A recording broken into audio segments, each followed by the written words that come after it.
Welcome to the Rim Break Rodeo. We hope this video helps. You'll start by signing into your Roblox account and loading the image you want as your profile picture. Once signed in, go straight to Profile or the Avatar Editor.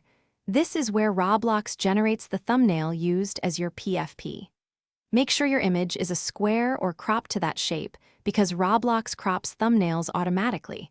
This avoids awkward face or logo cuts. Also confirm the file type and size meet Roblox limits so the upload doesn't fail mid-process. Next, upload the image via the Profile Thumbnail or Avatar Screenshot tool and then adjust its position. You'll see simple crop and move controls. Use them to center the subject so important elements aren't cut off when Roblox resizes the image. If you prefer using an avatar render, pose your avatar, take a clean screenshot at recommended resolution, and upload that instead. It gives you finer control over lighting and background. Once adjusted, preview how it looks in different sizes to verify clarity. Finally, save the new thumbnail and refresh your profile to confirm the PFP has updated across Roblox. Changes sometimes take a few seconds to propagate.